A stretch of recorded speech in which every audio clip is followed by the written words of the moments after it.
I'm Judge Caprio, 43 years on the bench. I've seen liars, crybabies, beggars, and sometimes even people telling the truth. But I never thought I'd see a man with a badge walk into my courtroom and try to handcuff me. The judge. This happened on a cold Tuesday in February, and what you're about to hear became the most talked about moment in Providence courthouse history. If you believe no one is above the law, not even the top cop, then stay with me, because this case will restore your faith in justice. And if you love watching arrogance get crushed, hit that subscribe button. You are in the right place. It started like any other morning. I walked in at 8:45 with my coffee and my father's old leather folder. The courtroom was packed.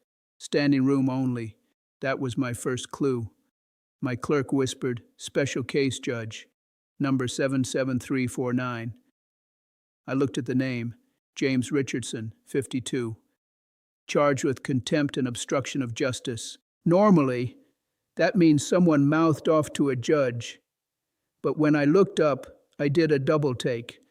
James Richardson was our city's police commissioner, the top law enforcement official.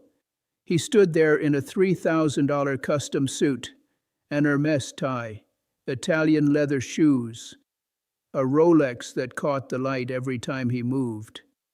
This man wanted everyone to know he had money and power.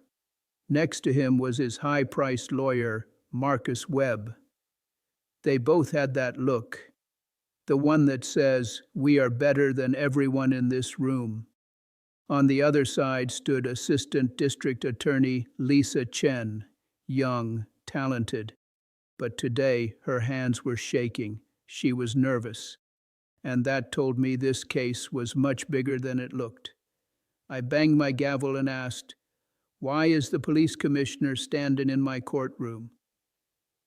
Lisa took a deep breath and began. 3 weeks ago, the commissioner's nephew, Brandon, 23, was arrested for a brutal assault. The victim was a military veteran named Michael Torres. Michael served 2 tours in Afghanistan.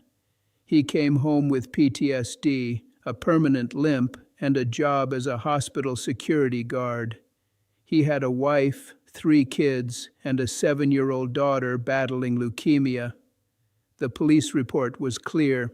Michael accidentally bumped into Brandon outside a bar. Michael apologized, but Brandon didn't want an apology. He mocked Michael's limp, called him names, shoved him down. Michael tried to walk away. Brandon followed. Then he punched him, not once, 7 times. Witnesses said Brandon beat Michael unconscious on the sidewalk. Blood everywhere. Michael ended up with a broken jaw, 3 broken ribs, a concussion, and permanent damage to his injured leg. The police arrested Brandon that night. 3 witnesses, security footage, even Brandon's own Instagram video showing him drunk and aggressive. It should have been an open and shut case, but then the commissioner got involved. He showed up at the police station at 1:15 a.m. He ordered the officers to release his nephew. When they refused, he threatened them. He said he would destroy their careers. Officer Patricia Morales was on duty that night, a single mother of 2, 9 years on the force, impeccable record, up for a promotion. The commissioner pulled her into a private room and said, "Drop the charges, or I will make sure you never work in law enforcement again. I will plant evidence in your locker. I will destroy your reputation." But Patricia was smart. She recorded the entire conversation on her phone. 8 minutes of straight threats. Then she took that recording to the district attorney. And that's how we all ended up here. The police commissioner in my courtroom looking annoyed, like this was beneath him. His lawyer stood up and claimed it was all a misunderstanding. He said the commissioner was just protecting his nephew. Then he said something that made my blood boil. He claimed the DA's office had a political vendetta against the commissioner. I let him finish. Then I said, "Play the recording." Lisa played it. The commissioner's voice came through loud and clear. No misunderstanding. He threatened Officer Morales in explicit detail. He told her exactly how he would destroy her life. When it ended, the courtroom was silent. I asked the commissioner if he had anything to say. He smiled, actually smiled, and said, "I stand by everything I said. She's a low-level employee. She should have followed my orders. As police commissioner, I have the authority." Let that sink in. I leaned back and let his words hang in the air. He admitted to threatening an officer. He admitted to obstructing justice. With a smile. But I wasn't done. I asked for more evidence. Lisa pulled out a stack of papers. After Officer Morales came forward, 3 other officers contacted the DA.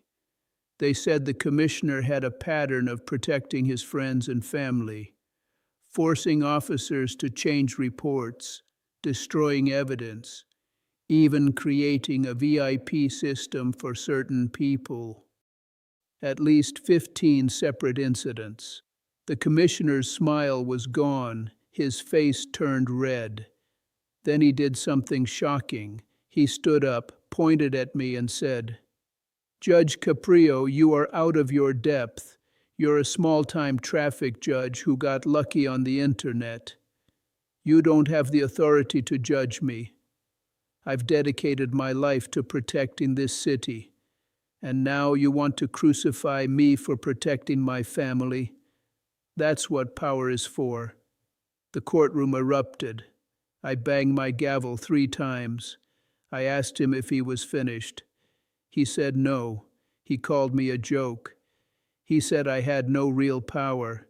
Then he said something I will never forget. "You know the difference between you and me, Judge? I come from real money, real power. You're the son of an Italian immigrant who worked in a factory. You're blue-collar. You might wear a robe, but underneath, you're still just a poor kid trying to act like you belong with people like me." That was it. That was the moment. He insulted me. But worse, he insulted my father. My father came to this country with nothing and worked 16-hour days to give us a better life. My father taught me that everyone deserves respect, no matter their background or bank account.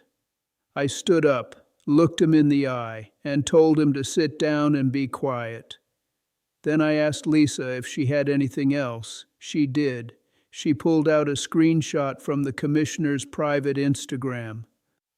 A photo of him in a private club with 2 city councilmen and a state senator. The caption read, "Another successful week protecting our interests. The little people don't understand how the world really works." Then she showed a private chat with his nephew. Brandon wrote, "Uncle Jim, I really hurt that guy." The commissioner replied, "Don't worry. That crippled security guard is nobody. He doesn't matter." Then a TikTok video. Brandon at a party. Text on screen. "When you beat up a random guy and your uncle makes it all disappear. Rules are for poor people." 43,000 views. And a comment from the commissioner's verified account. "Family first. We don't play by the same rules." The commissioner stood up again and claimed his accounts were hacked. I asked Lisa if the messages were verified. She said yes. Digital forensics confirmed they came from his devices. Then she dropped the biggest bomb. The commissioner was running a protection racket, taking money from wealthy people in exchange for protecting them from prosecution. Bank records showed over $2 million in offshore accounts. The FBI was already investigating him for corruption, and money laundering, and just as she said that, the courtroom doors opened. 2 FBI agents and a federal prosecutor walked in. They announced the commissioner was under federal investigation. Then the doors opened again. In walked Chief Deputy Commissioner Anthony Rizzo, the commissioner's second in command. Everyone expected him to support his boss. Instead, he walked to the prosecutor's table and said, "I can't stay silent anymore." He had 29 years on the force. He said the commissioner had tried to recruit him into the corruption scheme, offered him money and promotions to cover up crimes. Rizzo refused, and he had been documenting everything: emails, recorded calls, a detailed journal. He handed a thick folder to Lisa, then looked at the commissioner and said, "Jim, I used to respect you. You've betrayed every officer who puts on a uniform. You disgust me." The commissioner finally cracked. He started yelling. Then he made a huge mistake. He pulled out his phone, called the police department, and ordered them to come arrest me, right there in my courtroom. I sat calmly and let him make the call. We waited. 1 minute, 2, 5. No officers came. He called again. This time, the person on the other end told him something that made his face go white. The entire police department had refused his order. They no longer recognized his authority. The mayor and city council had voted in an emergency session to suspend him immediately. His badge, his power, his authority, all gone. Then 2 Providence police officers walked in. But they weren't there to arrest me. They were there to arrest him. One of those officers was Patricia Morales, the woman he threatened. She looked him in the eye and said, "James Richardson, you are under arrest for witness intimidation, obstruction of justice, corruption, and abuse of power." The arrogance was gone. All that was left was fear. I sentenced him to 1 year in jail. No bail, immediate incarceration. I also ordered him to pay full restitution to Officer Morales, full medical bills for Michael Torres, and a public apology to every officer in the department. Then I added something I had never done before. When he gets out, he must complete 1,000 hours of community service at the VA hospital where Michael Torres works, working alongside veterans every day, seeing the people his nephew hurt. As Officer Morales led him away, he looked back at me one last time, and I could see in his eyes that he finally understood. He was not special. He was not above the law. All his money, all his power, none of it mattered. That case made national news, millions of views.